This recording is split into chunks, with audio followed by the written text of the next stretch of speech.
मेरे ब्रह्म गुरुदेव और हनुमान जी महाराज की भावमयी उपस्थिति में उनके अनुकंपा से करुणालया भगवान श्री राधा रानी जी की कृपा से आप सबका इतना आशीर्वाद और सहयोग मिल रहा है कि हम मन में इतना सुंदर हमारे आप लोगों का यहाँ कृपा बरस रही है। उसी प्रकार से कथा अमृत भी आप लोगों के बीच में आई। पुनः आज हम भगवत गीता के 9वें स्कंद में हैं। यान्ति देवव्रतं देवान् पितृयान्ति पितृव्रता भूतानि यन्ति भूतेजां यन्ति मद्जनाभिमम्। जो कि एक कथा सुनी है कि एक बार श्री नामदेव जी महाराज तीर्थ यात्रा के लिए गए। यात्रा में कहीं एक वृक्ष के नीचे उन्होंने बढ़िया सुंदर सा एक चूल्हा लगाया। संतों की फक्कड़ों की अपनी मौज है। सुंदर सा चूल्हा लगाया और रोटी बनाई और रोटी बना करके रख दी। भोग लगाने ही वाले थे कि कुत्ता आया और उसने जो रोटी बनाई थी उठा के ले गई। नामदेव जी ने देखा, रे प्रभु आप आए हैं, मैं तो सोच ही रहा था कब आएंगे आप। मैं तो भोग की तैयारी कर रहा था, पर आप रोटी लेके जा रहे हो और सूखी रोटी आप कैसे खाएंगे, इसलिए थोड़ा घी तो लेके जाओ। और नामदेव जी घी का कटोरा लेके पीछे पीछे चल दिए। आगे काफी दूर जाने के बाद कुत्ते के रूप में, श्वान के रूप में भगवान प्रकट हो गए और नामदेव जी को दर्शन दे करके धन धन बोले, नामदेव जी आपकी अनन्या भक्ति को देख करके मैं प्रसन्न हूँ। यानी गीता में भी यही आया है कि विद्या विनय संपन्न, विद्या से वही संपन्न माना जाता है जिसके अंदर विनम्रता है। नहीं तो पढ़ाई करने के लिए तो तोता भी पढ़ता है, राम राम तो भी बोलता है। हम पढ़ाते तो हम श्वान को भी हैं, कुत्ते को भी, घोड़े को भी पढ़ाते हैं। हाथी को देखो, सर्कस में जाइए ना, हाथी घोड़े कुत्ते बिल्ली बंदर सब डांस करते, सब नृत्य करते हैं, सब सीखे हुए तो हैं। इसलिए कि जो विद्वान होता है उसके अंदर विनम्रता होती है, और जिसके अंदर विनम्रता है वो सज्जनों वही विद्वान है, वो चाहे कितना भी पढ़ा लिखा है।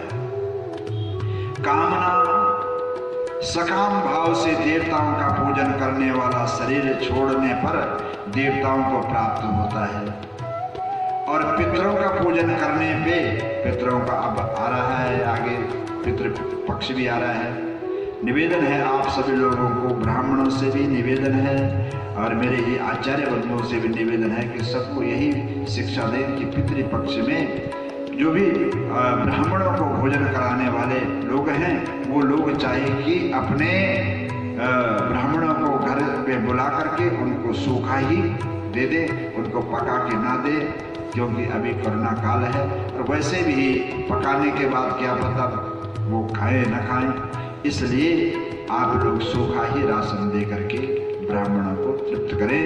ऐसे ही पितरों को पूजने वाले पितरों को प्राप्त होते हैं, और जो आदि देवताओं को, राक्षसों को, भैरवों को और भूत प्रेतों को पूजने वाले उन्हीं को प्राप्त होते हैं। अगर भक्त का किसी भूत प्रेत में भगवत भाव हो जाए तो वह भूत प्रेत भी भगवान बन करके सामने आ जाता है और वो भगवान के रूप में दर्शन दे देता है। जैसे भक्त नामदेव को एक बार लंबे कद का एक भयंकर प्रेत दिखाई दिया, तो उसने उस प्रेत रूप प्रेत रूपी भक्त को समझ लिया कि यही भगवान है, और प्रसन्न पूर्वक उठ करके खड़े हो गए और कहने लगे, आहा प्रभु भले पधारे लंबकनाथ, धने पाँव धरती पाँव स्वर्ग में हाथ, भोजन पर के लंबे हाथ। उन्होंने कहा महाराज हर रूप में देखा आपको, धनुषधारी भी देखा, चक्रधारी भी देखा, गदाधारी भी देखा, पद्मधारी भी देखा, और ये जो आज आपका लंबा स्वरूप है ये तो आज पहली बार देखा। भले पधारे लंबकनाथ, और आपका नाम तो मैं नहीं जानता हूं पर आप लंबे हो इसलिए भले पधारे लंबकनाथ। धरने पाँव स्वर्ग है मात, योजन भर के लंबे हाथ। शिव सनकादि पार न पावे, अनगित साज साजे साथ। आपका पार तो शिव ब्रह्मा विष्णु भी नहीं पाते हैं। धन्य है आप नामदेव के तुम ही स्वामी, कीजिए मोको आज सनात। नामदेव के तुम ही स्वामी, मुझको कीजिए आज सनात। आइए नमस्कार, बहुत जय जयकार श्री अजय जी को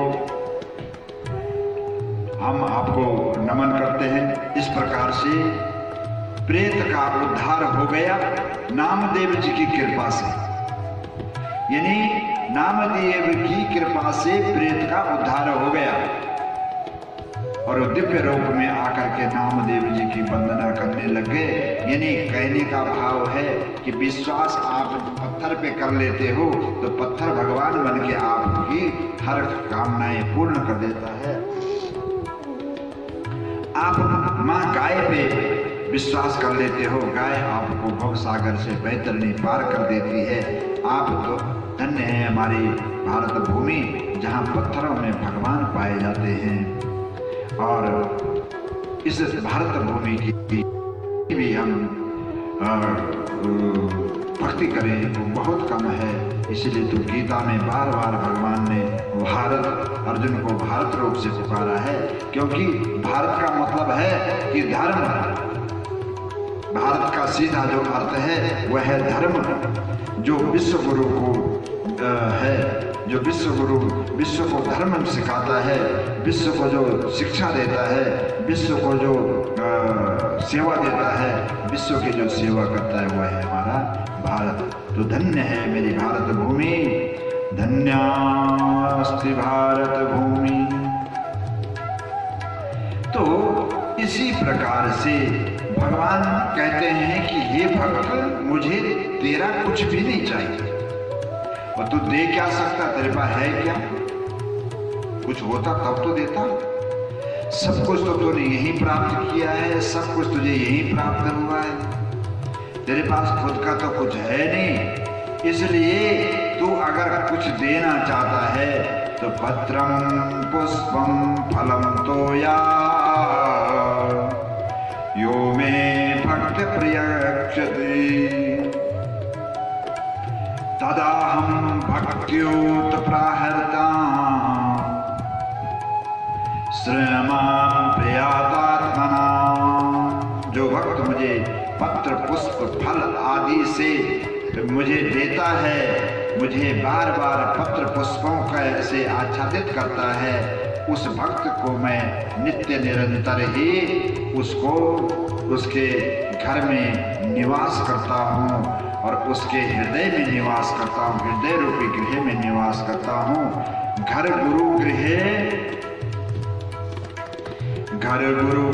प्रिय सदन ससुरे, भय जब जाए पावनाई। तब कही सवरी के फलने की रुचि मधुर न खाई। तब तत्वेता तीनों लोक में भोजन कियो अपार। पर एक सबरी एक विदुर घर रुचि पायो दो बार। भगवान श्री रामचंद्र जी कहते हैं कि मैंने भोजन तो जीवन भर किया, भोजन तो जीवन भर खाया, और इतना सुंदर भोजन कभी नहीं किया। आइए आचार्य पद्मदत्त जी, नमस्कार, बहुत बहुत साधुवाद, बहुत बहुत आशीर्वाद आपका। यत करोसि यदश्रीसि यजो होति दशायतः यत पश्यासि कौन्तेया यत कुरुषु तदार्पणम्। हे कुंती नंदन, मैं सिर्फ प्रेम का भूखा हूँ। प्रेम ही मेरा सार है और प्रेम से मुझे जो भज ले उसका बेड़ा पार है। मैं उस व्यक्ति को, उस प्राणी को, उस भक्त को सबसे प्रिय मानता हूँ जो मुझे प्रेम से भजता है, क्योंकि मेरा सार ही तो प्रेम है। इसलिए ज्ञान योग तो संसार के साथ माने हुए संबंध त्याग करता है। जो ज्ञानी लोग हैं वो संसार का त्याग कर देते हैं, और पर भक्त एक भगवान के सिवा दूसरी सत्ता मानता ही नहीं है। और दूसरे शब्द में ज्ञान योगी मैं और मेरा का त्याग करता है, तथा भक्त जो है भगवान मैं मेरा का त्याग तो करता है, तू और तेरे को भी स्वीकार कर लेता है। ऐसा मेरा भक्त है, वो सब में भगवान का दर्शन करता है। कहता है वो तो घर में रहे चाहे वन में रहे, जहां भी आप रहेंगे वो भगवान उनके साथ है, और जो भी उनके सामने आ जाए उसमें ही भगवान का दर्शन करते हैं। इसलिए ज्ञान योगी पदार्थ और क्रिया का त्याग करता है, तथा भक्त पदार्थ और क्रिया को भगवान के अर्पण कर देता है। कहता है ये तो तन मन धन सब कुछ है तेरा। वो तो इस तन को भी, इस मन को भी और इस धन को भी भगवान को अर्पण कर देता है। ऐसी मान्यता है। ऐसा भगवान कहते हैं, जिस वस्तु को मनुष्य की सत्यता एवं महत्व बुद्धि होती है उसी को मिथ्या समझकर वे त्याग देते हैं, अपेक्षा किसी व्यक्ति के अर्पण कर देते हैं। यानी आपके लिए जो उपयोगी नहीं है, और अगर वो किसी को उपयोगी हो रही है तो आपको वो अपने पास न रख करके उसको दे देना चाहिए। जैसे भगवान कहते हैं कि ये जो संसार में आप बैठे हुए हैं, जो भी आपको वस्तु मिली है संसार से मिली है, और जो भी वस्तु आपको मिली है यह संसारियों के लिए मिली है।